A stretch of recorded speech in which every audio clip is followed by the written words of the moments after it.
Padre amado, te doy gracias, Señor, te doy gracias por este tu día, Señor. Levantamos tu nombre, precioso Jesús. Señor, te invitamos en nuestros corazones, Señor, que tú vengas y gobiernes nuestros corazones, que escribas tu palabra, Señor, que escribas tu palabra de amor, Señor, de misericordia, de sabiduría, Señor, de paciencia, Señor. Señor, que nos enseñes más de ti, de tu naturaleza, Señor, de cómo eres tú, Señor Jesús. Señor, permítenos ser vasos, Señor, útiles para ti. Que venga hoy tu palabra, Señor, que venga como una semilla que caiga en buena tierra, Señor. Prepara nuestros corazones, Señor, para que caiga en buena tierra y podamos dar frutos, Señor. No nada más es retener tu palabra, Señor, en nuestra mente, sino lo importante de tu palabra, Señor, es que caiga en buena tierra. Que no vengan las aves, Señor, y se lleven esta semilla de tu palabra. Señor, que pueda dar frutos, Señor, que puedas bendecir a otras personas, Señor Jesús, que podamos nosotros estar prestos con nuestros oídos, Señor, a escuchar tu voluntad. Señor, abre nuestros oídos para escuchar tu palabra, Señor. Señor, prepara nuestros corazones para poder atesorar tu palabra, Señor. Señor, cada día queremos parecernos más a ti, Señor. Señor, solamente en tu fuerza podemos lograr ello. Señor, ayúdanos, sálvanos, Señor.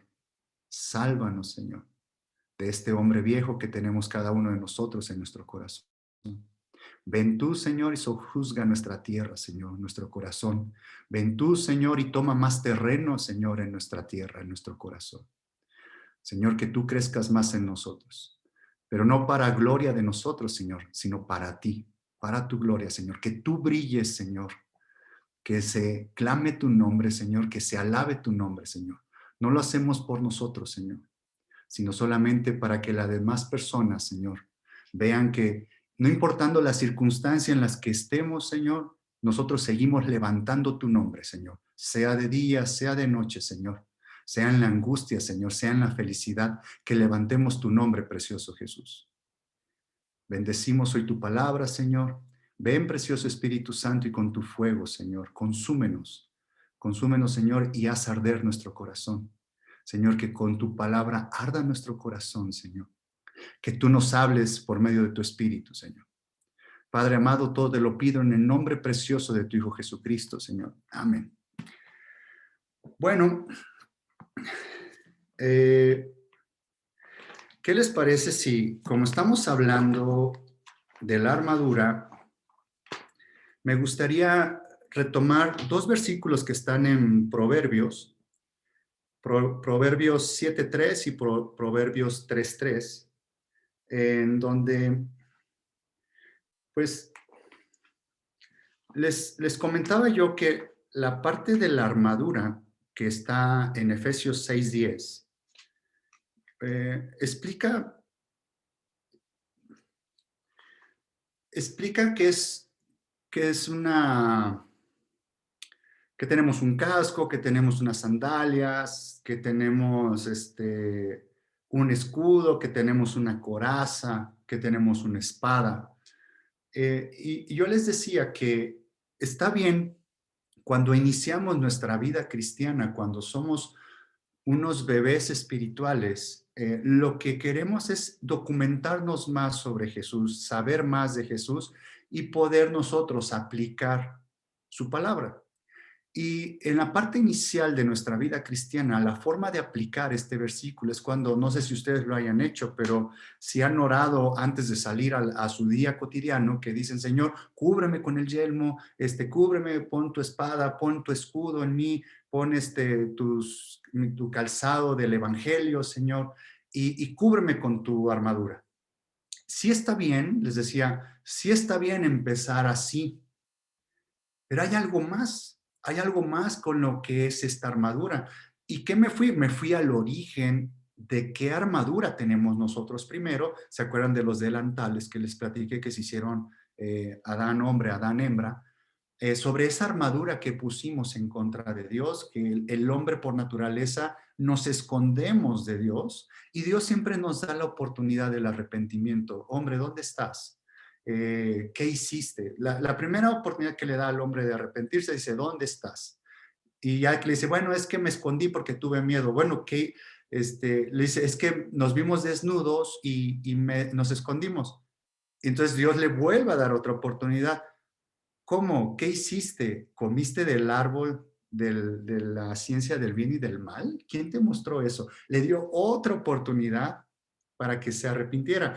La respuesta en cierto momento era decir, Señor, tú nos habías dicho que de esto no comiéramos. Señor, comimos de este árbol, vengo y te pido perdón.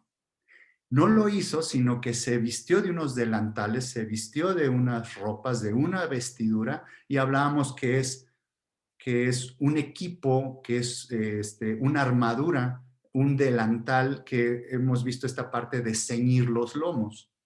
Y luego Pedro les decía que cuando dice ceñir los lomos de vuestro entendimiento. Ya Pedro, les decía yo que cuando Pedro habló con Jesús recién, bueno, cuando Jesús estaba en la cruz, ¿se acuerdan que Pedro, eh, eh, ay, ¿cómo es la palabra? Ya se me olvidó, que negó a nuestro Señor Jesús, lo negó 3 veces, cuando horas antes había dicho, no, hombre, yo muero contigo, Señor, yo voy contigo a donde tú vayas. Y después se ve que lo niega 3 veces. Y después cuando resucita Jesús, cuando ya se va, cuando es de esos 40 días que Jesús estuvo visitando a sus discípulos y a los apóstoles, ¿se acuerdan cuando le pregunta a Pedro, Pedro, ¿me amas? Pedro, ¿me amas? Pedro, ¿me amas? Y Pedro cae en, o sea, cae dentro de sí, por así decirlo. Dice, Señor, tú lo sabes, tú sabes todo, sabes que te amo, perdóname por eso que hice, pero es que este hombre viejo de aquí no me deja, Señor. ¿No? O sea, estoy parafraseando esa parte, ¿no? Y después le dice a Pedro, dice, tú de joven te ceñías solo, ya de viejo vendrá alguien, te ceñirá. Y dice, y tú andabas a donde tú querías, y va a venir alguien, te ceñirá y te va a llevar a donde no quieres. ¿Se acuerdan cuando Pablo decía, todo lo que no quiero hacer, eso hago? Y todo lo que quiero hacer no hago. Había una lucha interna. Y entonces hay una lucha interna con nosotros en el interior de nuestro hombre nuevo y el hombre viejo, en donde cuando dice que andemos en el espíritu, y el espíritu, el andar en espíritu no es compatible con andar en la carne. Y después vemos en segunda de Pedro, en primera de Pedro, cuando dice, ceñir vuestros lomos del entendimiento. Ya la prédica de Pedro, y les mostraba yo que eran 25 años después de la muerte del Señor Jesús, ya lo ciñó el Espíritu Santo. Empezamos que es en Hechos 2, cuando Pedro empieza a toda la información que él tenía en la mente. Pedro no era un estudiado de la palabra, baja a su corazón y empieza a recitar la palabra, pero de una forma poderosa. Entonces empieza a ceñir los lomos de vuestro entendimiento. Vuestro entendimiento habla sobre la mente. ¿Dónde tiene la guerra el cristiano? ¿En dónde está la batalla de la que estábamos hablando? La batalla primordial. Bueno, una batalla es contra tus enemigos. Y en múltiples ocasiones yo les he platicado quiénes son nuestros enemigos. Tenemos solamente 3 enemigos, que es el mundo, el diablo y nuestra carne. Muchas veces pensamos que nuestros enemigos es nuestro prójimo, es nuestro jefe, es nuestro vecino, es el compañero de trabajo, etcétera. O sea, pensamos que el enemigo es la persona que no hace las cosas conforme yo quiero que se hagan, o no me saluda conforme yo merezco como me deben de saludar. Y en ese momento empezamos a tener una barrera contra esas personas y pensamos que es el enemigo, cuando cuando Jesús vino y nos dijo, cuando resume los 10 mandamientos en 2 mandamientos y después llega a resumirlo en uno solo, ¿no? Y en el segundo mandamiento, cuando dice, y amarás a tu prójimo como a ti mismo, quiere decir, si tú crees que tu prójimo es tu enemigo, entonces te dice Jesús que ames a tu enemigo. Pero no, porque hay una guerra constante contra nuestro enemigo, y Dios nos muestra cómo debemos guerrear contra estos enemigos, quien es el mundo, la filosofía que hay en el mundo ahorita, nosotros no debemos de mezclarnos o no debemos conformarnos. Veíamos este versículo, esta parte de la palabra en reunión, veíamos que el conformar no es de que te conformes de estar satisfecho, sino conformar es de que no tomes la forma de este mundo. Nosotros somos, imagínense, la parte de conformar, de agarrar la forma, de que no agarremos la forma de este mundo, es como si nosotros fuéramos ese oro líquido o esa plata líquida y somos vertidos en un molde. Entonces, ese oro líquido es vertido en un molde, ese oro líquido va a tomar la forma de ese molde. A eso se refiere donde no nos conformemos, que no tomemos la forma de lo que este mundo nos pide. ¿Cómo? La forma de pensar, la forma de hablar, la forma de hacer las cosas, la forma de vestir, la forma de música, la forma de educar. A eso, ese es el mundo, ese es nuestro primer enemigo. Segundo enemigo que tenemos es diablo, Satanás, serpiente, dragón, en sus diferentes niveles de estatura, de poder. Cada quien logra sus batallas y a cada quien el diablo se le presenta a uno, no se espanten, no es que se te presente como una imagen, sino se te presenta en situaciones de tentación. Él es el tentador, él es el acusador. En cada nivel, en cada grado de nivel de Satanás, hay un nivel de guerra y de lucha, ¿no? Y dice Jesús en su palabra que nadie será tentado más allá de lo cual puede soportar. Tercer enemigo es nuestra carne, nuestro hombre viejo, esa armadura que adquirimos desde un principio. ¿Cómo la adquirimos? Lo vimos que es por medio de la serpiente que entró por el oído. Empezó a negociar la mujer con la serpiente. Entonces, estas luchas, estas batallas y con las alabanzas que acabamos de escuchar y con lo que estamos viendo de qué es la armadura, vamos a Proverbios, les dije 7:3. En Proverbios 7:3 dice, lígalos a tus dedos, escríbelos en la tabla de tu corazón. ¿Qué es la armadura? Les explicaba yo. La armadura de Dios es que la palabra de Dios, todas las enseñanzas que recibimos, ahorita yo les estoy dando teoría. Yo les estoy dando una teoría, les estoy compartiendo una palabra y esa entra por un oído, espero que se quede en la mente, que no salga por el otro oído, aunque muchas veces pasa eso. Se queda en la mente, pero esta es una teoría. ¿Cuándo la voy a poner en práctica? Cuando la bajo en el corazón y la hago mía. ¿Se acuerdan que les platicaba del pan? Si llega alguien y me lo quiere arrebatar, el pan de mi mano, si llega y me amenaza con un arma, pues se lo voy a dar. Y ya explicamos varias cosas. De hecho, hago una nota al calce porque dije, me hicieron esta observación y gracias a Dios por la observación, me dijeron, es que dijiste lactante en lugar de decir laxante, ¿no? Pero creo que todos entendimos de qué estaba hablando porque después hablé de cosas más específicas de qué estaba yo hablando, ¿no? Pero bueno, hago ese tema. Mi vocabulario no es tan amplio y no es tan sabio todavía. Espero algún día poder alcanzarlo. Pero esta parte, cuando la palabra la haces tuya, es cuando se escribe en tu corazón. Cuando por más que alguien te quiera obligar a hacer algo que va en contra de lo que está escrito en tu corazón, no lo va a lograr. Te va a tomar la vida, o sea, te va a arrebatar la vida porque no hay forma que te lo quiten. Y entonces dice aquí en Proverbios 7:3, dice, lígalos a tus dedos, escríbelos en la tabla de tu corazón. ¿Se acuerdan cómo escribió Dios la ley en las tablas de Moisés? Dice que fue con el dedo de Dios. Ahora vamos a Proverbios 3, es Proverbios 3:3. Dice, nunca se aparten de ti la misericordia y la verdad. Átalas a tu cuello, escríbelas en la tabla de tu corazón. Desde el Antiguo Testamento, lo que el Padre quería darles a conocer al pueblo de Israel era a su Hijo.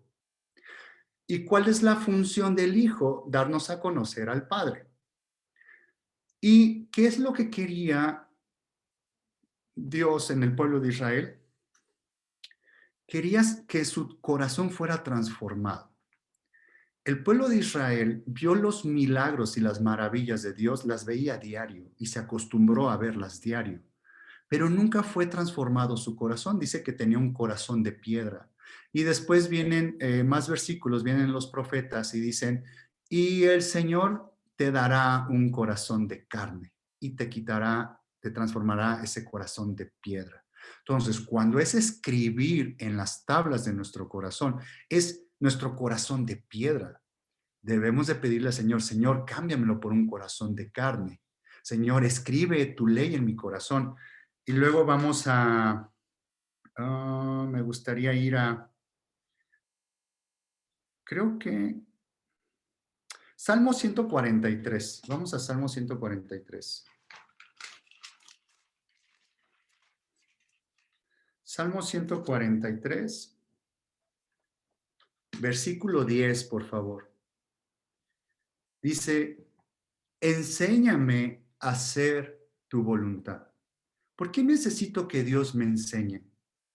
¿Por qué necesito estudiar su palabra? ¿Por qué necesito ir en oración? ¿Por qué necesito que a mí me enseñen algo? ¿Por qué necesito reconocer que yo no lo sé todo? ¿Por qué necesito reconocer que yo no soy el centro del universo?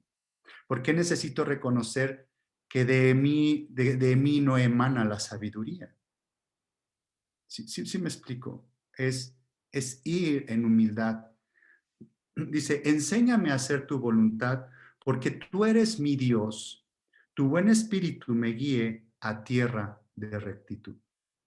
Tu buen espíritu me guíe a tierra de rectitud. ¿Esto cómo lo ligo? Que el espíritu me guíe a tierra de rectitud. Vámonos a Efesios 6:10, es donde habla de la armadura. Y mucha gente piensa, ¿cómo explico esto?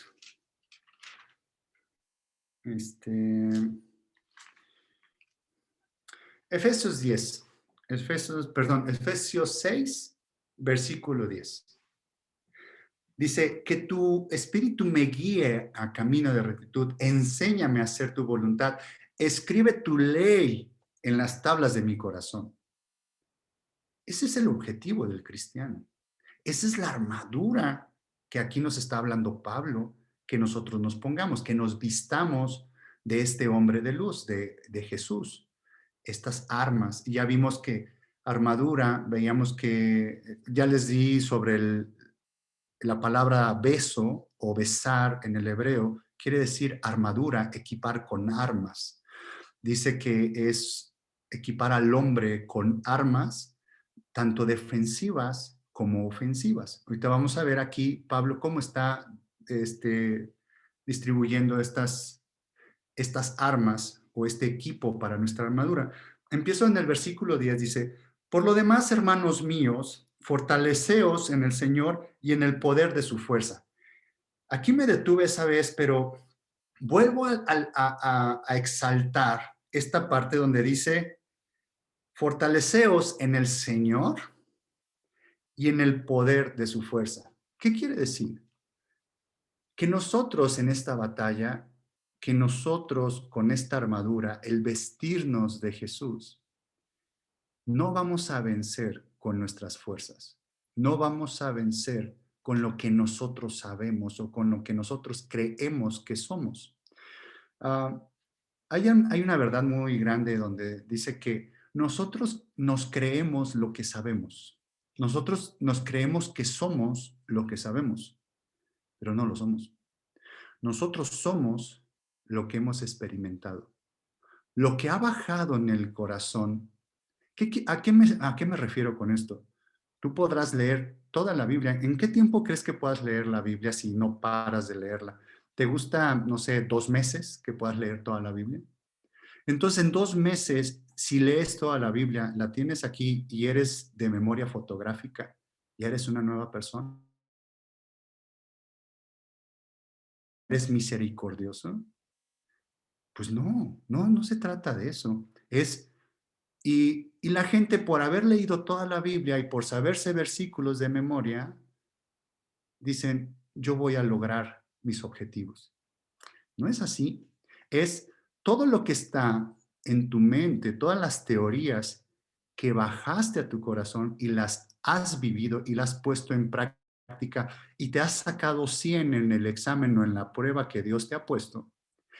Eso es lo que eres realmente, no lo que sabes. No sé si me estoy explicando con ese punto, pero aquí lo importante es que es la fuerza de Jesús. Reconocer que no es por nosotros.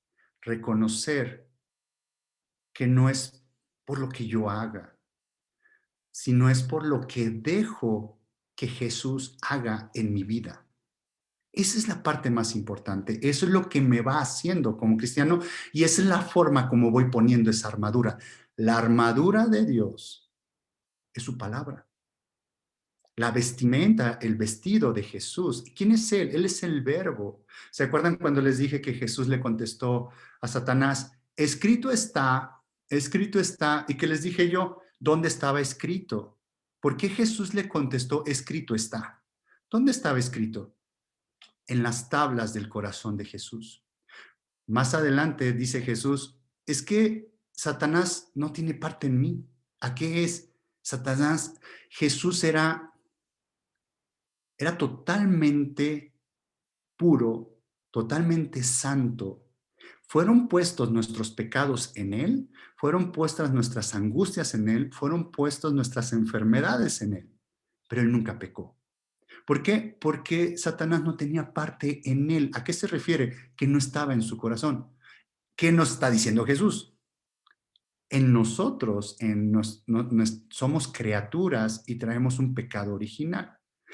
Tenemos esa armadura, esa naturaleza de Leviatán, esa naturaleza serpentina en nuestro corazón. Sí hay parte de él en nosotros, que es la carne. Por eso les decía, 3 enemigos, el mundo, Satanás y la carne. Solamente son 3 enemigos. Entonces, aquí es decir, Señor, en tus fuerzas es como yo voy a seguir caminando. No es por mis fuerzas. Conmigo no basta. Dice, venid todos los cansados y trabajados y descansar en mí. Mi yugo, dice, es una carga ligera. O sea, reconoce a Jesús como tu Salvador. Ahí se requiere humildad. Y vamos a ver que la armadura que nosotros tenemos, ese delantal, ese ceñir que nosotros nos ceñimos nosotros mismos, habla de nuestro orgullo. Voy en el versículo 11 de Efesios 6:11. Vestíos de toda la armadura de Dios. Vestíos de toda la armadura de Dios. ¿Qué es? Pues es el verbo, es la palabra, es Él.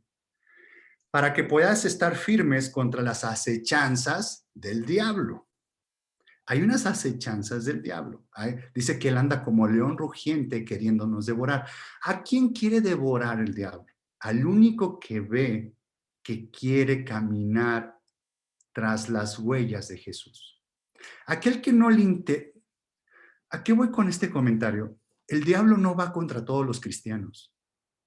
Hay cristianos que están detenidos, están paralizados. Hay cristianos que no les interesa saber qué hizo Jesús en esta tierra.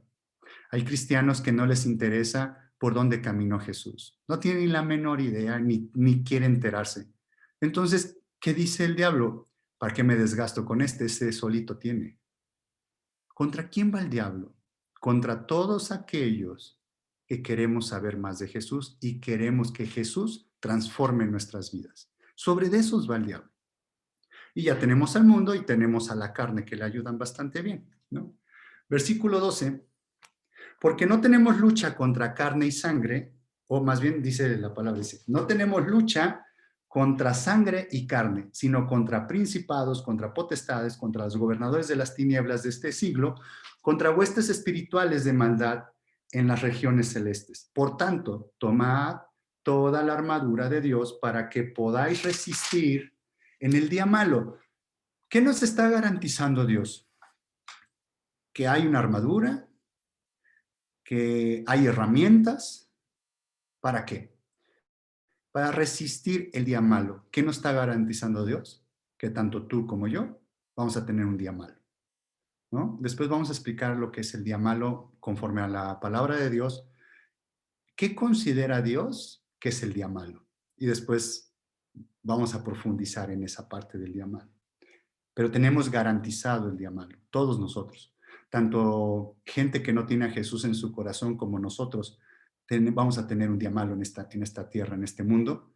Pero Dios nos da un equipamiento, nos da unas herramientas, nos da un arma para que estemos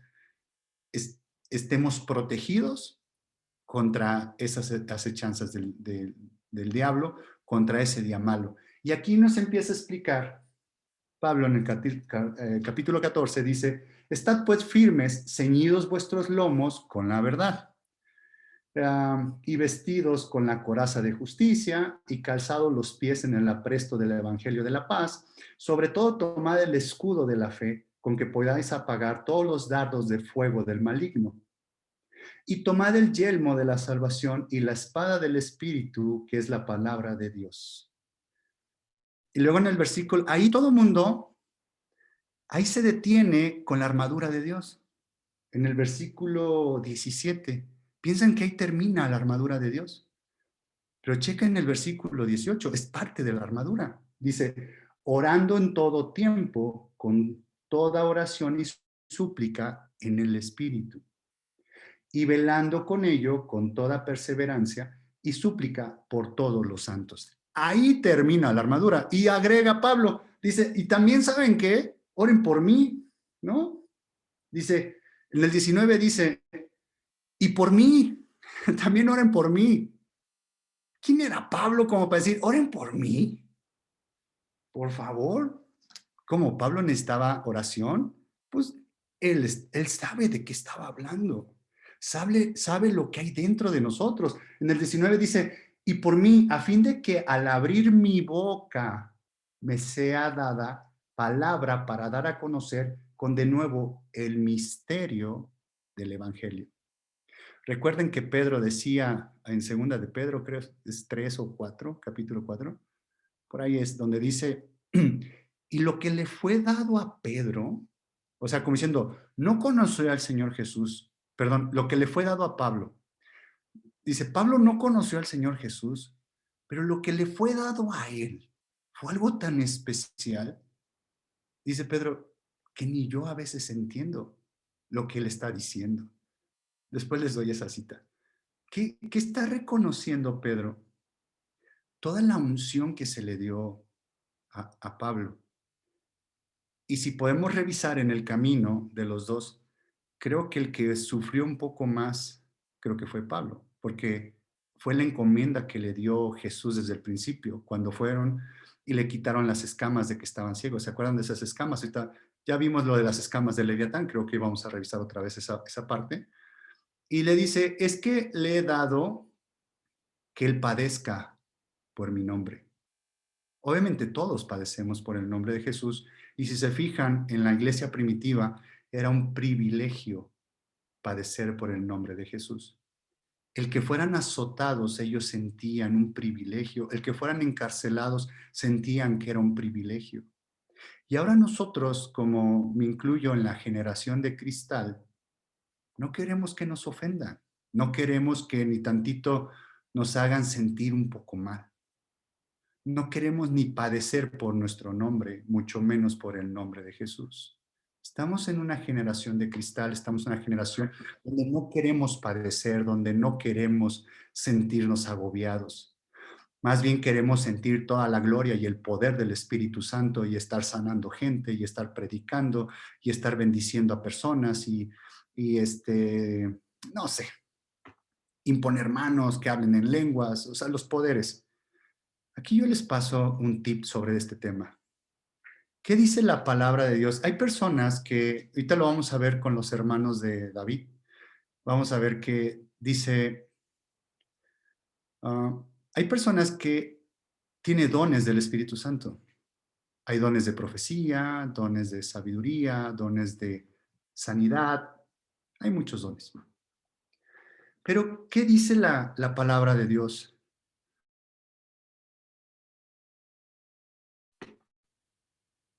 No dice así, ¿verdad?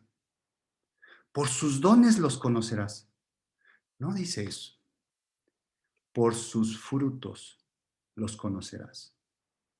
Los dones son un regalo. La salvación es un regalo, es un don. Los frutos se requiere esfuerzo, lo que yo les he estado hablando desde el año pasado. Viene un camino que Pablo trazó, dice, sigo a la meta. Hay un camino, hay un esfuerzo. Por sus frutos los conocerás, no por los dones. Si una persona tiene muchos dones y cree que ya llegó a la estatura del varón perfecto, a la estatura de la esposa del Señor Jesús, sigue estando en el nivel del atrio, porque no es por los dones que a la gente lo vas a conocer. Una persona puede estar orando por otra persona en este momento y la sana, si tiene el don de sanación, pero a los 10 minutos puede estar blasfemando contra otra persona y se puede estar peleando con su mujer o con otra persona. O sea, puede... ¿Y qué es lo que más se te va a quedar grabado en la cabeza? ¿Que lo sanó? ¿O se te va a quedar grabado? Mira, este cuate, o sea, tiene superdones, pero tiene un carácter que nadie lo aguanta. O sea, ni en su casa lo quiere. ¿Cómo conoces a la persona? Por sus frutos.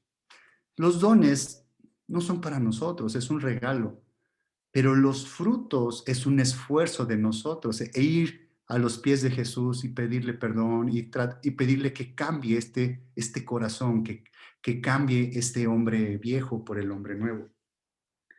Entonces, se dan cuenta que la armadura termina en el versículo 18, dice, orando en todo tiempo, con toda oración y súplica en el Espíritu, y velando con ello en toda perseverancia y súplica por todos los santos. ¿Qué es la armadura? Es bajar de la mente a nuestro corazón, a experiencia, la palabra de Dios. Una vez les explicaba, si yo les doy la teoría de cómo andar en bicicleta y ya les expliqué, pon la bicicleta así, te levantas, pedaleas de un lado, del otro y ya sabes andar bicicleta. Ya te di la teoría. ¿Qué te falta? O sea, la primera vez que te subas a la bicicleta, ¿vas a saber andar en bicicleta? No, te vas a caer, te va a doler, te vas a abrir los codos, te vas a romper la mandíbula.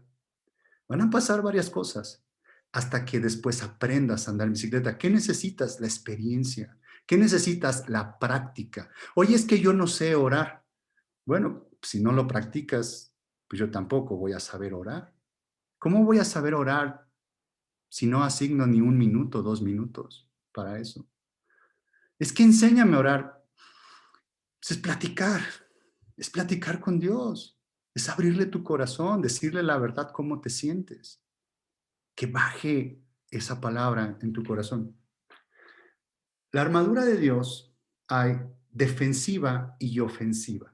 Vimos todo lo que es defensiva, que es el casco, escudo, yelmo, zapatos, todo eso. Esa es defensiva para defender. Ofensiva, ¿de qué hablamos? Para poder atacar la palabra de Dios. Espiritualmente, ¿de qué estamos hablando? ¿Cómo debemos de ponernos esa armadura defensiva? ¿Qué debemos de usar? Si ya vimos qué es la palabra, la armadura, ¿cuál es la palabra que debemos de usar nosotros defensivamente? Es la palabra que debemos de poner y debemos de guardar nuestra mente. Nuestra lucha está en la mente. Todo aquel pensamiento, todo aquello que inician, todas esas voces del Leviatán y las voces del enemigo del exterior y las voces del mundo del exterior, todo llega en un proceso de aquí en la mente. Y una vez les explicaba de cómo entra la concepción, se preña y cómo da a luz el pecado. Y todo inicia de aquí, de la mente. Nuestra guerra está en la mente. Habla que el mar es nuestra mente, el nivel del alma. Esta armadura defensiva debe estar, que la palabra de Dios la debemos de aplicar y debemos, por eso Pedro decía, ceñir vuestros lomos del entendimiento. Esa es la palabra defensiva. ¿Cuál es la palabra, cuál es la arma ofensiva? ¿Qué es, con qué voy a defenderme? ¿Con qué es lo que voy a usar para defenderme? Es la espada. ¿Dónde está la palabra? En mi boca. ¿Cuál es la palabra defensiva? ¿Cuál es esta armadura defensiva? Mi boca. El reclamar y declarar los versículos de Dios. Por eso Jesús le decía, como está escrito, y pum, le citaba una cita del Antiguo Testamento, de las Escrituras. A Jesús le decían la gente, los judíos estaban sorprendidos porque decían, ¿cómo sabe él tanto si no estudió? ¿Cómo es que los judíos sabían que Jesús no había estudiado? Pues porque lo vieron crecer, vieron su vida, no vieron que era del club de los fariseos. El club de los fariseos eran metidísimos en la palabra de Dios y ellos tenían una altura espiritual, una grandeza de estatura espiritual ante los demás, que era lo que pertenecía a Pablo, recuerden. Entonces decía la gente, ¿cómo es que Jesús sabe tanto si no estudió? Y Jesús contestó, dice, es que no es doctrina mía, es doctrina del que me envía. Es palabra de mi Padre, yo soy el verbo, ya está en mí, está aquí adentro, no necesito estudiarlo, es lo que soy. Nosotros cuando nuestra identidad está clara y que somos cristianos y que somos embajadores de Jesús en esta tierra, empezamos a comprender que nuestra forma de comportarnos debe de ser conforme a un embajador de Jesús. Y ya les había explicado principios sobre embajadores aquí en la tierra, como si se pasa un alto un embajador de México en cualquier parte del mundo, pues no nos está poniendo en buena imagen. Si lo detienen en el carro alcoholizado, pues como que no es una imagen, como que yo como mexicano no quiero que me represente esa persona, ¿no? No quiere decir que en México no haya gente que tome. Simplemente no queremos que esa persona nos represente. ¿Sí me explico? Como embajadores de Cristo en este mundo, ¿cómo le gustaría a Jesús que lo representáramos? Ahí lo dejo de tarea. Ahora vamos. Les voy a dar una cita. Vámonos a Mateo. No, vámonos a Lucas 24, por favor. Lucas 24.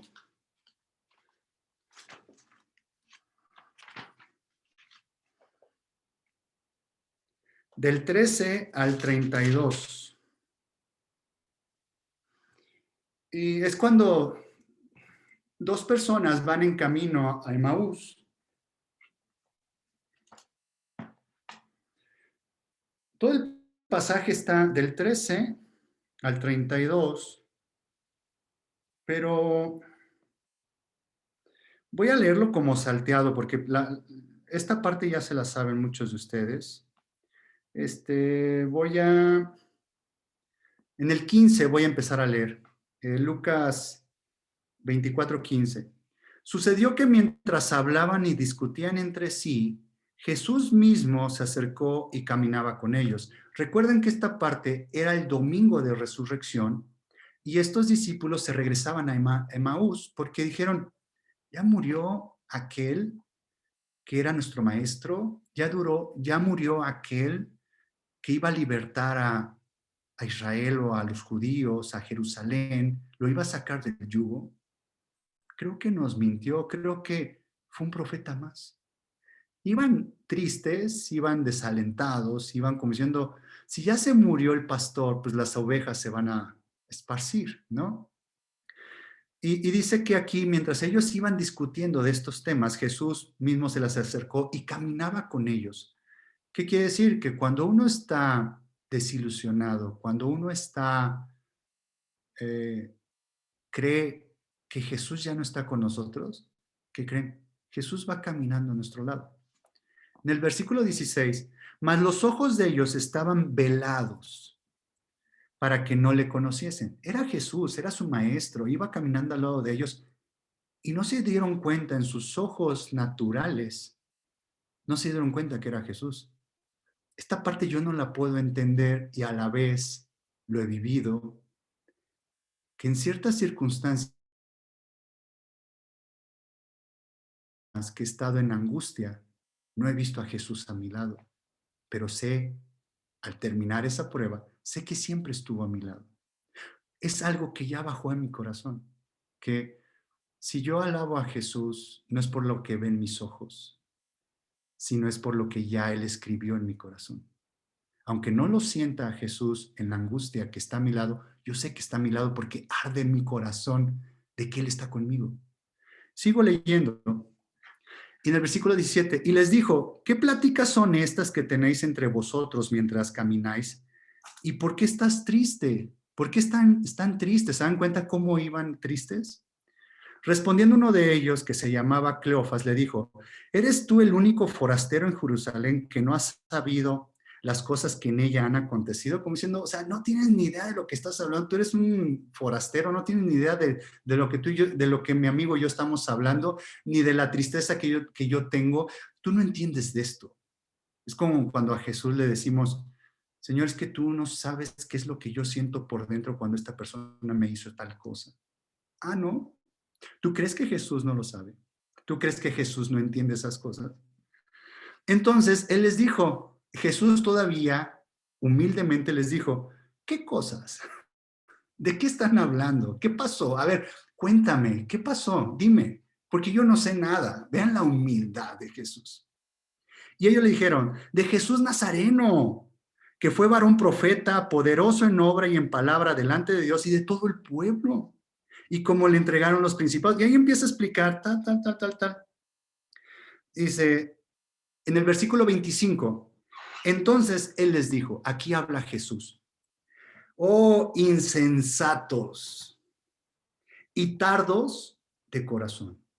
Este corazón está lleno de piedra, está engrosado, está lleno de carne que debe ser cortada, que debe ser circuncidado este corazón.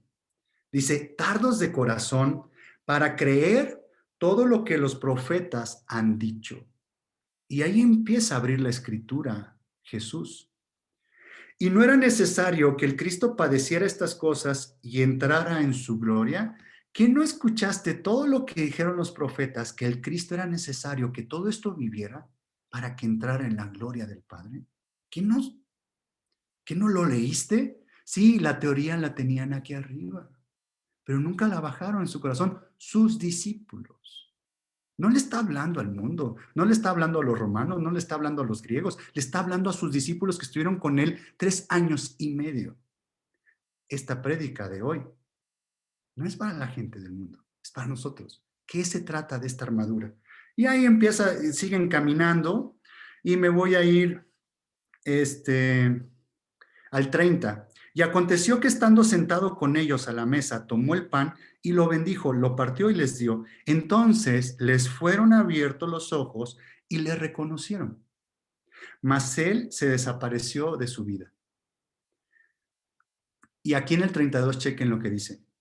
Y se decían el uno al otro, no ardía nuestro corazón en nosotros mientras nos hablaba en el camino.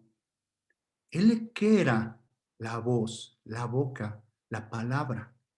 Dice, cuando nos hablaba en el camino, dice, y cuando nos abría las escrituras.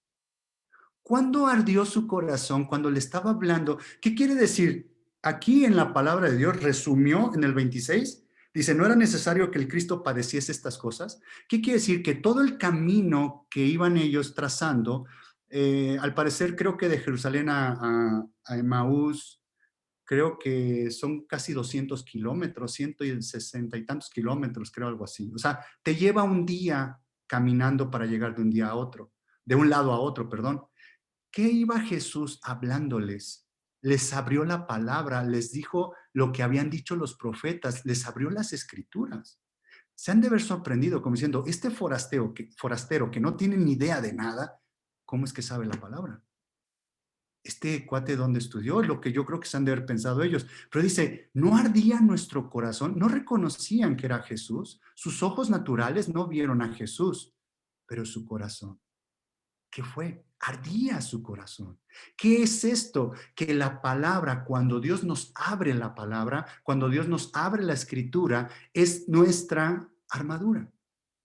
Cuando está escrito en nuestro corazón, vendrán a decirte lo que sea, pero no vas a, el enemigo no te va a vencer. Esa es la armadura. Luego quisiera que vayamos a, no, me voy a saltar uno que no, porque tendría que tardarme ahí un buen rato. ¿Se acuerdan cuando Jesús le trajeron a una mujer que fue sorprendida en, fue sorprendida con otro hombre y se la trajeron para tentarlo los fariseos? Dijeron, miren, Señor, esta mujer fue sorprendida en, hoy, ¿cómo se dice cuando engañas? Ahí se me olvidan las palabras. Les decía, no tengo vocabulario todavía. ¿Eh? Adulterio, exacto. Cuando le traen la mujer adúltera, le dicen, ¿cuál es la ley? ¿Qué dice la ley de Moisés? Hay que apedrearla. ¿Se acuerdan cuando Jesús les dijo, bueno, todo aquel que esté libre de pecado que lance la primera piedra?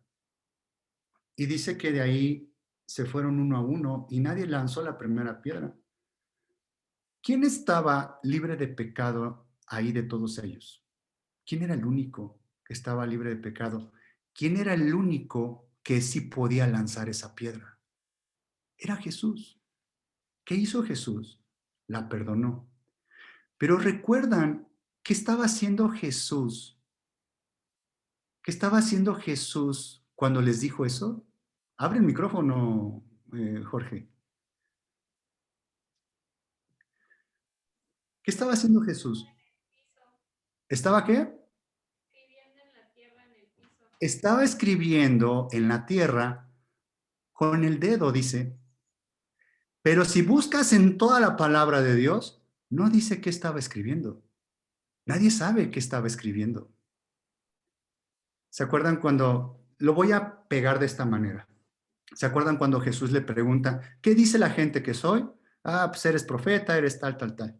¿Qué dicen ustedes que soy? Y Pedro le contesta, eres el Hijo de Dios. Ah, Pedro, esto te lo ha revelado mi Padre. ¿Quién se lo reveló? El Espíritu Santo. ¿Vamos bien? ¿Qué es que la palabra cobre vida en ti, que baje a tu corazón? ¿El que la leas nada más? ¿O que venga el Espíritu Santo y te redarguya que eres pecador, que estás haciendo estas cosas mal y la palabra te dice, deja de hacerlo? Y lo tomas en ti y arde tu corazón y nunca más vuelves a hacer esas cosas. O cuando llegas y tropiezas otra vez, Dios te da la fuerza para que te levantes. ¿Cómo te levantas de algo que cometiste? Yendo a sus pies pidiéndole perdón. Esa es la forma de levantarse del cristiano. Por eso no son nuestras fuerzas. Esa armadura, ese escudo, no son nuestras fuerzas, es la fuerza del Señor. ¿Qué fue lo que hubo en ese? ¿Qué es lo que hizo Jesús? ¿Por qué los fariseos que no entendían lo que Jesús decía y no hacían lo que Jesús decía, por qué los fariseos se fueron y no hicieron conforme a la ley? ¿Por qué lograron perdonar ese acto? Jesús estaba escribiendo, dice, que en la tierra, en el suelo, estaba escribiendo con su dedo. Nadie sabe, a ciencia cierta, nadie sabe qué estaba escribiendo. Tú puedes, bueno, no voy a meter en esa parte, pero ¿qué principio hay aquí? La palabra escrita en combinación con el Espíritu Santo baja al corazón y la marca y escribe Dios en nuestro corazón. ¿Quién les mostró a esos fariseos? Fue el Espíritu Santo y la palabra escrita. Es el principio. Que aún así, por más tú no creas, porque a estos cuates que venían, iban a Emaús, porque ardía su corazón, fue cuando fue abiertas las escrituras, ¿qué estaría escribiendo Jesús en el piso? Lo más seguro es que estaba escribiendo algún, algún versículo de la Biblia. En aquel entonces no eran versículos, sino más bien era la palabra. Algo estaba escribiendo, me imagino yo. Quisiera, esto no está en la palabra, esto es de mí. Me imagino yo que estaba hablando sobre, escribió algo sobre el perdón. Pero yo te puedo platicar del perdón, yo te puedo platicar que perdones a tus padres, te puedo platicar que perdones a tu jefe, te puedo platicar que perdones a tu suegra. Pero si el Espíritu Santo no viene y redarguye esa palabra, de nada sirve que yo te lo diga. ¿Qué fue la combinación ahí? ¿Qué es la combinación en nuestra vida? Leer la palabra que está escrita y orar en todo momento. Esa es la armadura. Para eso estamos equipados. Vamos a ver ahora, vámonos a Primera de Samuel, por favor.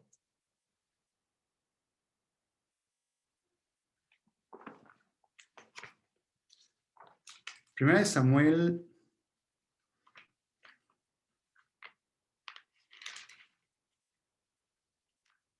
Vamos a ver el arranque de Primera de Samuel 9:20. Vamos a ver el arranque de Saúl. Vamos a ver su armadura. 9:20. Primera de Samuel 9:20.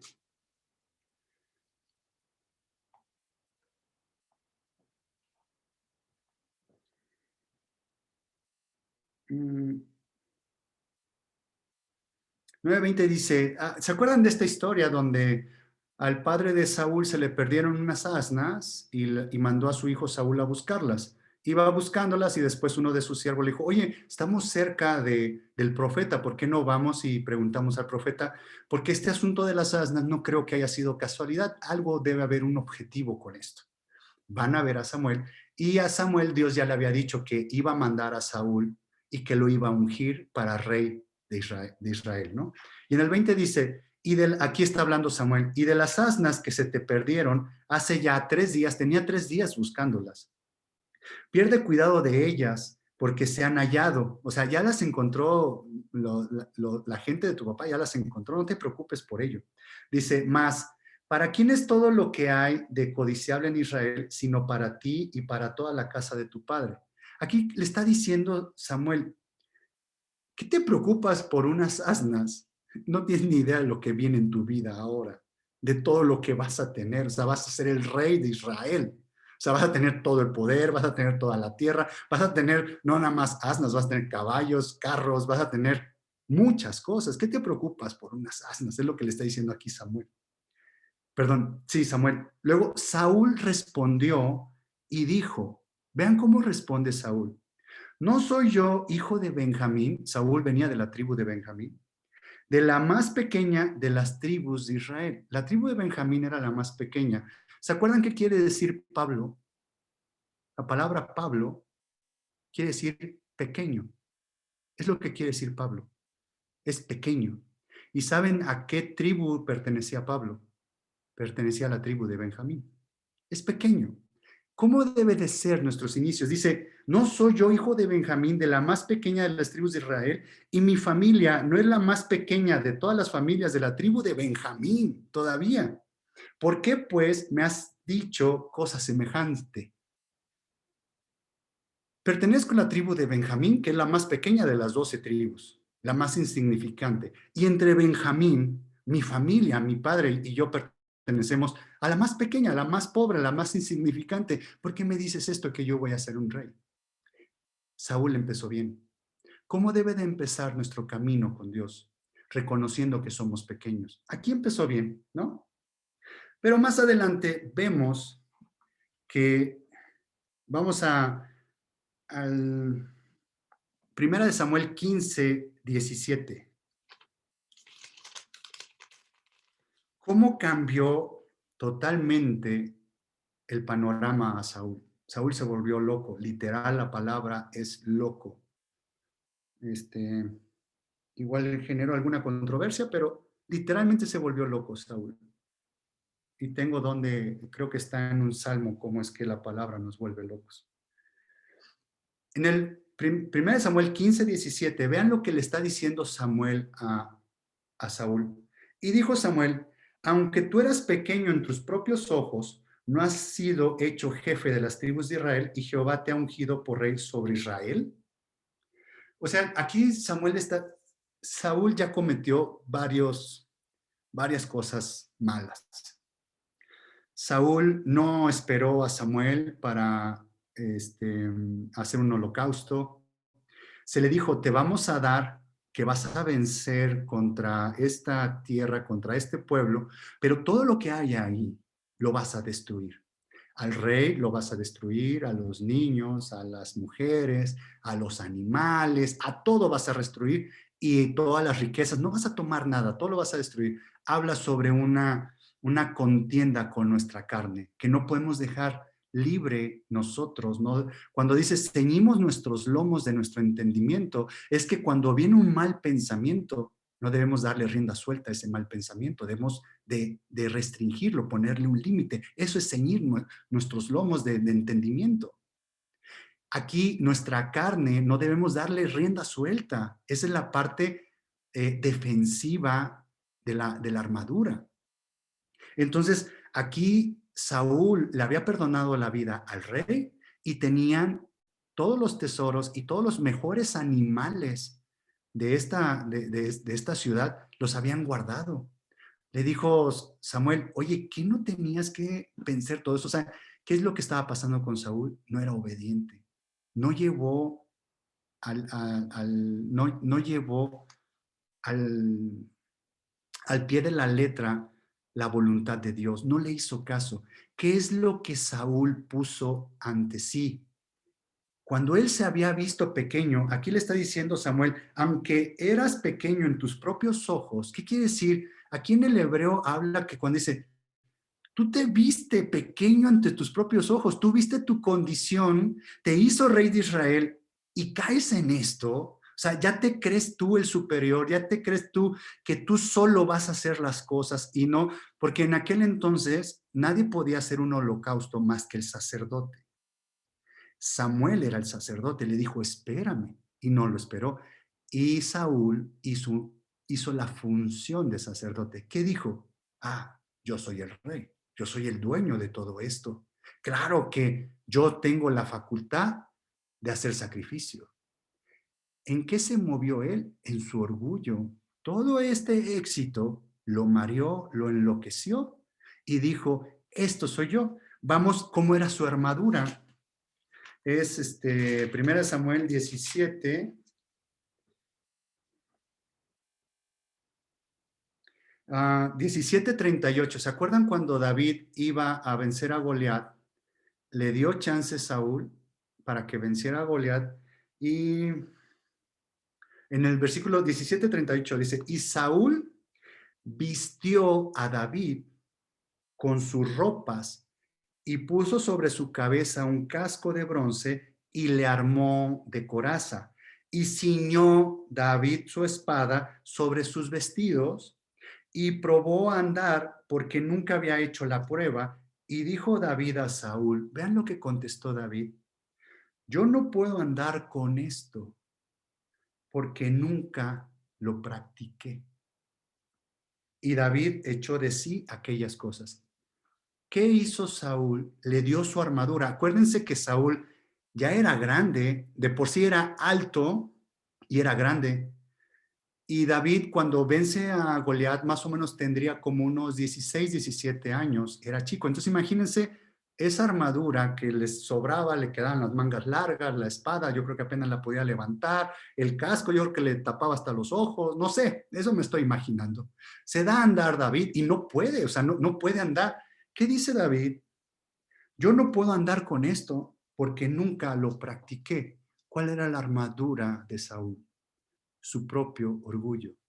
Ya estaba loco, ya estaba fuera de sí, ya estaba andando fuera del camino de Dios. Había empezado bien y aquí entra otro principio en que nuestro caminar cristiano, lo importante no es cómo lo empecemos, lo importante es cómo lo terminemos nuestro camino. Y pueden leer aquí cómo terminó Saúl, y pueden ver cómo terminó David. Totalmente. Y les puedo llevar a muchas partes de la palabra de Dios, de cómo empiezan y cómo terminan. Nosotros, ¿cómo empezamos? Con salvación, arrodillándonos, reconociendo que somos pecadores y aceptamos a Jesús en nuestro corazón. Ahora, ¿qué sigue? Es caminar en su palabra. Acostumbrado a esto no lo practiqué. Yo soy un pastorcito insignificante que he destruido, que he vencido leones y he vencido osos cuando han atacado al rebaño de mi padre y los he arrancado de su mandíbula. Y si se pone la cosa complicada, voy y les pego y y voy y los destruyo. ¿Qué dijo, qué dijo David? No lo hice yo. Yo no vencí al oso, yo no vencí al león por mis fuerzas.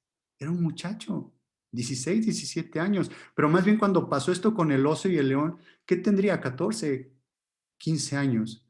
¿Qué es lo que hace un pastor cuando se lleva a las ovejas a pastorear? Está días y noches solo con el rebaño. Donde le cae la noche, ahí se quedaban a dormir bajo, bajo el cielo, bajo las estrellas. ¿Qué es lo que hacía David en ese momento? Él le daba su corazón a Dios, porque dice, porque tiene un corazón conforme al mío. ¿Qué es lo que practicó David? Depender totalmente y ciegamente de nuestro Señor Jesús. Dice, ¿qué está diciendo este incircunciso? ¿Qué es lo que está diciendo este Goliat? ¿Por qué amenaza a- al pueblo de Israel? ¿Por qué está ofendiendo a Dios? ¿Qué están haciendo ustedes? ¿Por qué están parados? ¿Qué dice que tanto Saúl, ahorita vamos a ver a sus hermanos, tanto Saúl como sus hermanos estaban paralizados? ¿Y qué es lo que hacía Goliat en la mañana y en la tarde? Goliat también tenía una armadura y la vamos a ver. Ah,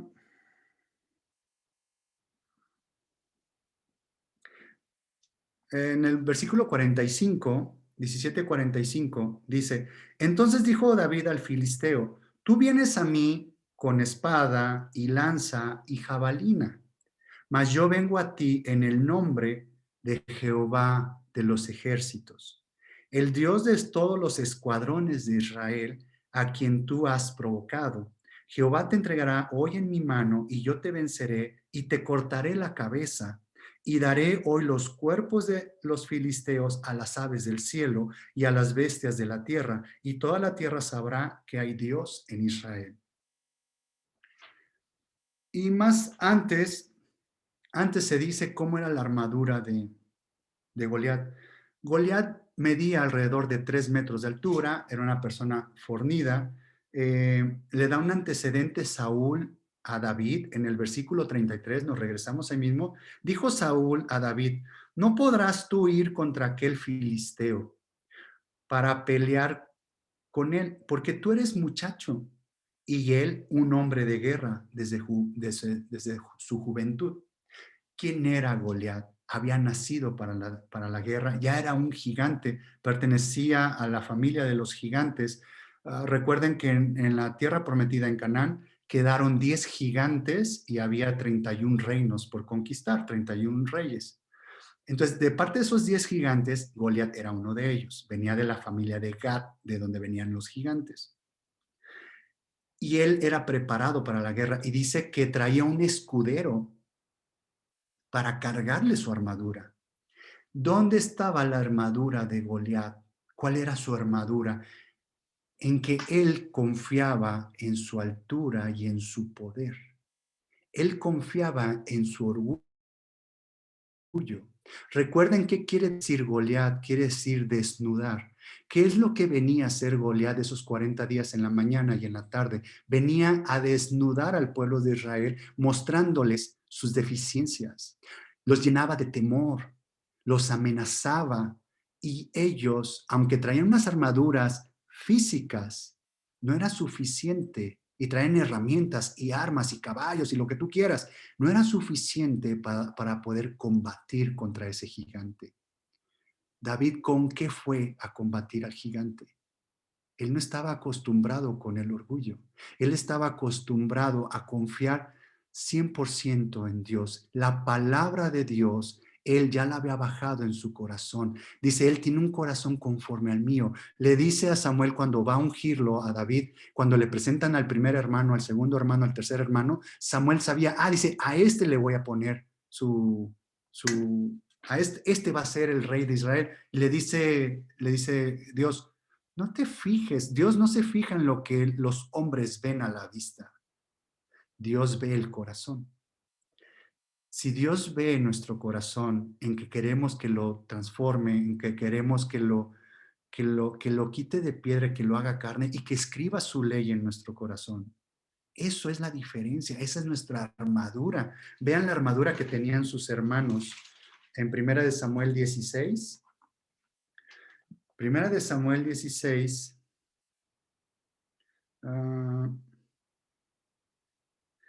16:6. Y aconteció que cuando ellos vinieron, él vio a Eliab. Eliab es el primer hermano, el hermano mayor. Y dijo, de cierto delante de Jehová estás ungido. ¿Cómo vio a Eliab? Lo vio alto, miren. Y Jehová respondió a Samuel, no mires a su parecer. Y dice, no mires a su parecer. Y aquí está lo importante, ni a lo grande de su estatura. Dios le dijo eso a Samuel, porque yo lo desecho. Dice, no mires a su parecer ni a lo grande de su estatura. Vamos a detenernos. ¿Por qué Dios le está diciendo a Samuel, ni mires lo grande de su estatura? ¿Recuerdan nosotros hacia dónde vamos, hacia dónde vamos a caminar? ¿Cuál es nuestra meta? ¿Cuál es ese premio? ¿Cuál es ese galardón que tenemos? Dice, hasta que todos lleguemos a la unidad de la fe, a la estatura del varón perfecto. Si aquí le está diciendo Dios, no vea su parecer ni a lo grande de su estatura, ¿qué quiere decir? El padre, que era hoy Isaí, ahorita veo su nombre, Isaí era el padre de David. ¿De dónde venía? ¿Cuál era su ascendencia de Isaí? ¿Recuerdan? Su ascendencia era Booz. ¿Recuerdan? Sí. ¿Se acuerdan de Ruth? De ahí venía Isaí, venía de la tribu de Judá. ¿Quién era Booz? ¿Y cómo iba eso en generación? Había mucha bendición y no eran, yo creo que deben de tener tierra porque estaban en Belén. Isaí vivía en Belén. De ahí venía, habla que Isaí en ese momento, cuando está hablando en este momento, después se los compruebo, pero Isaí ya era grande de edad.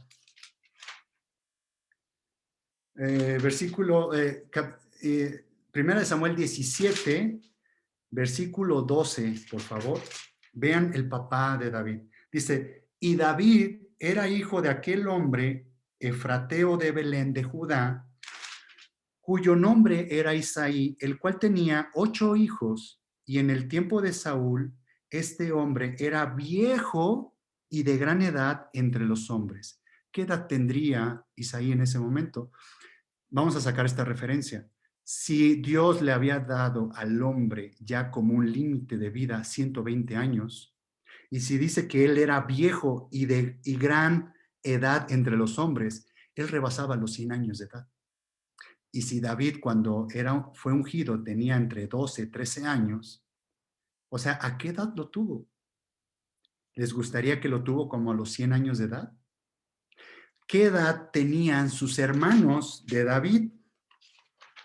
Cuando le dice su grande estatura, habla sobre, obviamente, su estatura física, pero vamos a hablar del ámbito espiritual. Vemos que Goliat tenía confianza en su armadura de fuerza, de criticar a los demás, de su poder de fortaleza, y él confiaba en sí mismo. ¿Cuál era la armadura de los hermanos? ¿Por qué no fueron escogidos los hermanos? Porque al parecer, ¿se acuerdan de los fariseos? ¿Cómo se creían los fariseos? ¿Quién se creían que ellos dominaban y ellos eran la sucursal y donde emanaba toda la verdad? Porque ellos eran los que estudiaban la palabra. ¿Y qué les dijo Jesús? Sepulcros blanqueados. ¿En qué confiaban los fariseos? ¿Cuál era su armadura? La confianza que ellos tenían por su estatura espiritual. Aquí hay dos polos opuestos.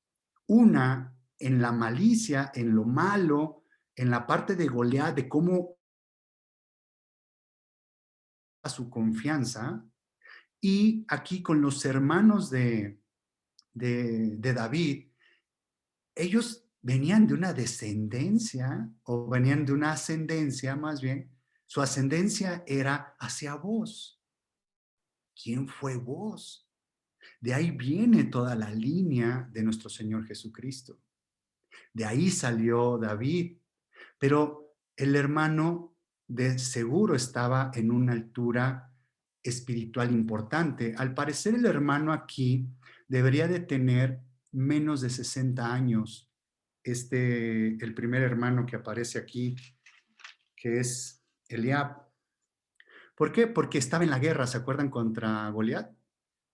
Y era una ley que podías ir a la guerra hasta 60 años. Bueno, Caleb tenía 80, 85 y peleó por su monte, ¿no? ¿Cuántos años le llevaban los hermanos de David a David? No sé si eso ya lo habían puesto a pensar. Les llevaba muchísimos años. David, ¿quién era? Cuando le dice Samuel al papá, a Isaí le dice, tráeme a tus hijos. ¿Qué hizo el papá? En su orgullo.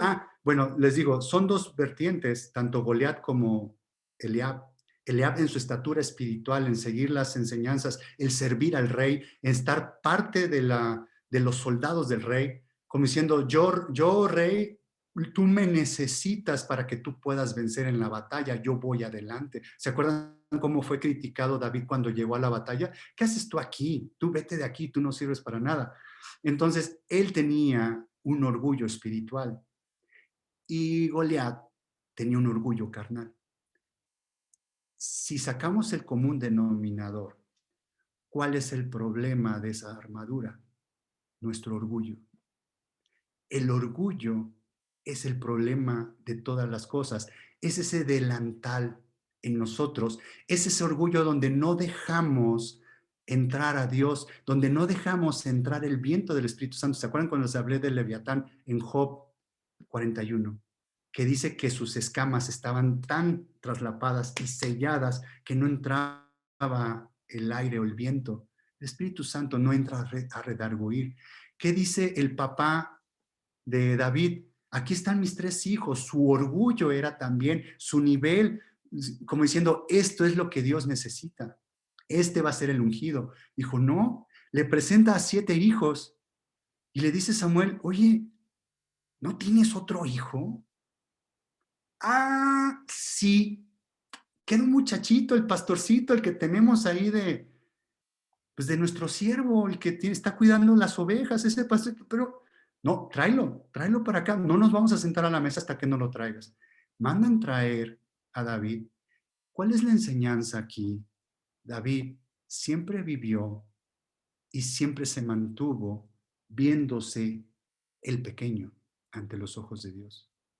¿Se acuerdan cuando les dije que Saúl empezó bien? Saúl empezó diciendo, si yo soy de la tribu de Benjamín, de los más pequeños de todas las tribus, y dentro de Benjamín, mi familia es la más pequeña, ¿quién soy yo para eso? David no dijo nada, él lo vivía. No lo dijo de dientes para afuera, él lo vivía, a él lo traían y lo mandaban a cuidar. Bueno, tanto es así que su papá no lo consideraba su hijo. ¿No se dan cuenta? ¿Cómo lo trataban los hermanos? Alguien que te lleva 50 años, 40 y tantos años, ¿cómo va a tratar a un niño? Lo que diga no vale. Tú vete allá para las ovejas. Pues yo creo que ni hasta para eso sirves. Chequen cuando se acerca a la batalla, David, hoy le dijo,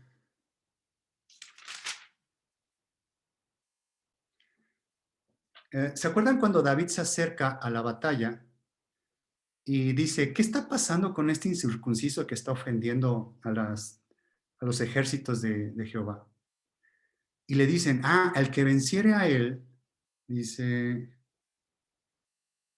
y cada uno estoy leyendo 17:25, dice, y cada uno de los de Israel decía, ¿no habéis visto aquel hombre que ha salido? Él se adelanta para provocar a Israel, están hablando de Goliat. Al que le venciere, el rey le enriquecerá con grandes riquezas y le dará su hija y eximirá de tributos a la casa de su padre en Israel.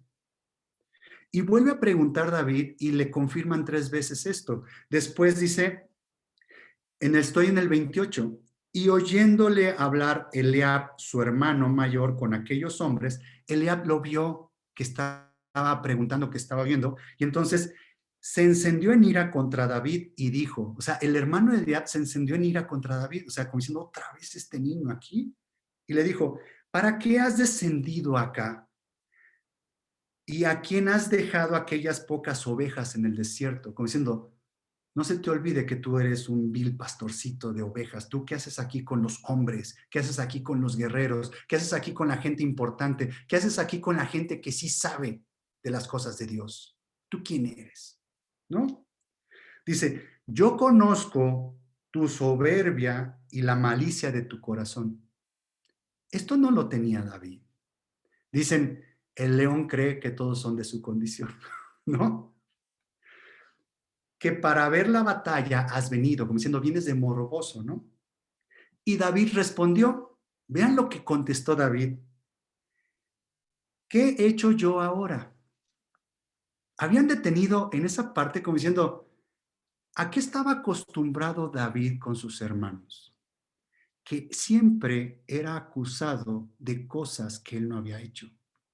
¿Se dan cuenta? Está diciendo David, ¿y ahora qué hice? O sea, ¿ahora qué hice? ¿Ahora qué?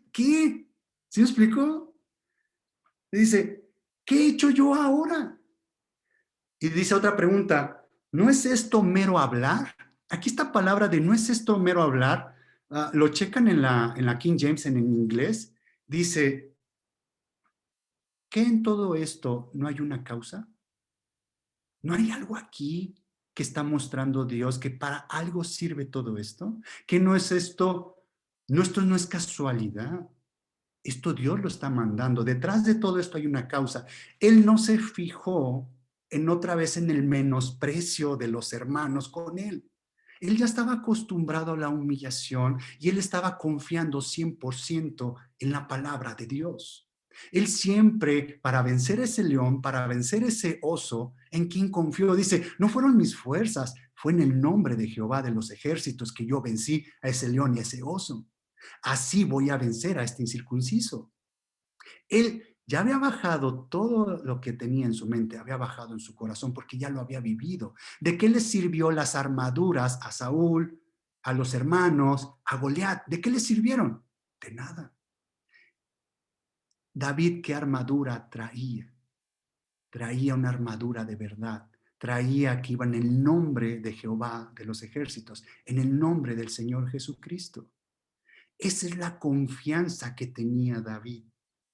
También, ¿cómo le dice Saúl en el versículo 33? Y dijo Saúl a David, no podrás tú ir contra aquel filisteo para pelear con él, porque tú eres muchacho, tú eres nadie, tú eres un vil pastorcito, tú eres un vil intento de cristiano, tú no eres nadie.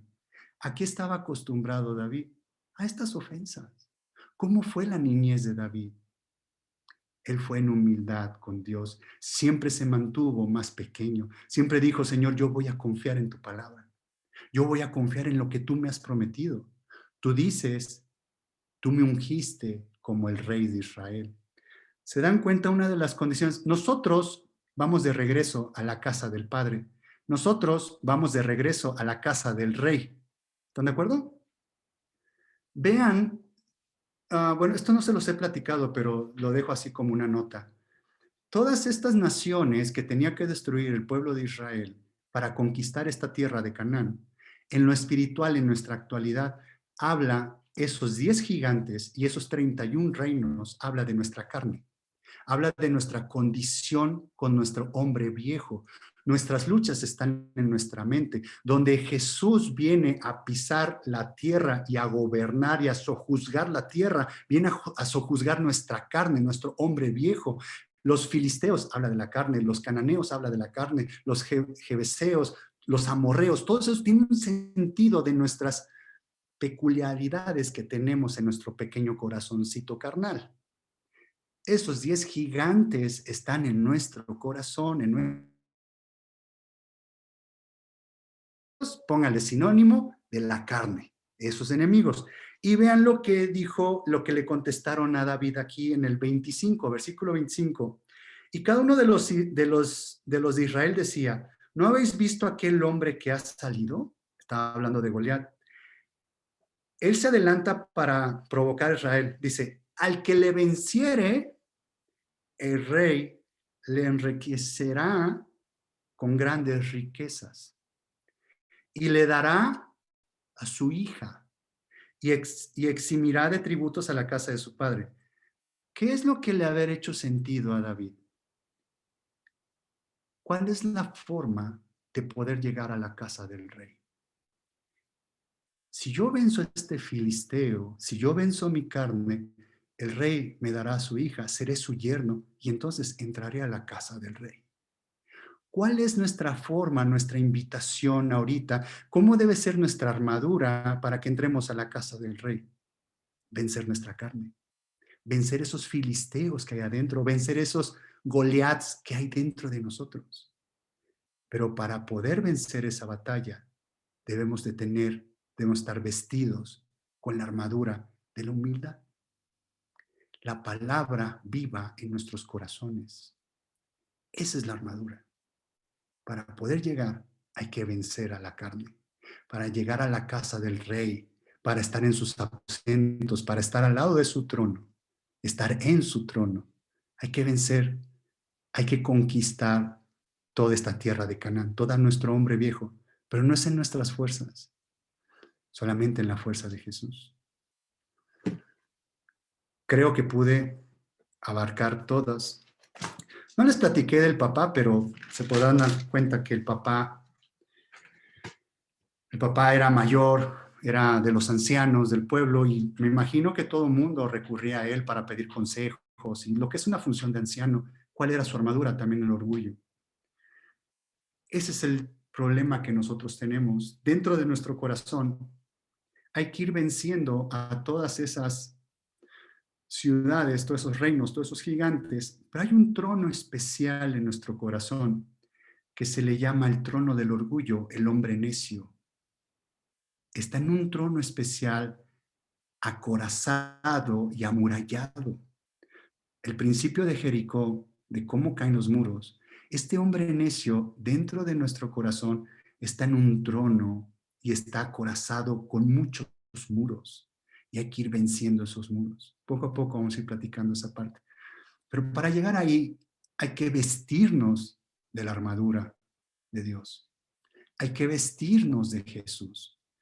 Si se dan cuenta, es muy diferente decirlo o ponerlo en nuestra mente que bajarlo a nuestro corazón y que se escriba en, en nuestras tablas de nuestro corazón. ¿Se acuerdan con el versículo que empecé? Señor, enséñame a hacer tu voluntad. ¿Les parece si oramos dándole gracias a Dios, pedirle que esta palabra la guarde en nuestros corazones? Padre amado, te doy gracias, Señor, te doy gracias porque tú eres bueno, Señor. Tu palabra es viva, Señor, tu palabra es infinita, Señor. Gracias por esta porción de pan, Señor. Gracias por la parte, Señor, que me estás compartiendo en este momento. Señor, te pido que esta semilla la guardes, Señor. Que pueda caer lluvia, Señor, de lo alto, que abras las ventanas del cielo, Señor, y que caiga agua viva, Señor, en esta semilla, que pueda crecer, Señor, y que pueda dar fruto, Señor. Señor, no quiero que dé al 30, al 60, Señor, quiero que dé al 100, Señor, y que dé mucho fruto, Señor, al 120%, Señor. Bendigo tu nombre, precioso Jesús. Gracias, Señor. Gracias por tu Espíritu Santo. Gracias por la fuerza que tú nos das en nuestra debilidad, Señor.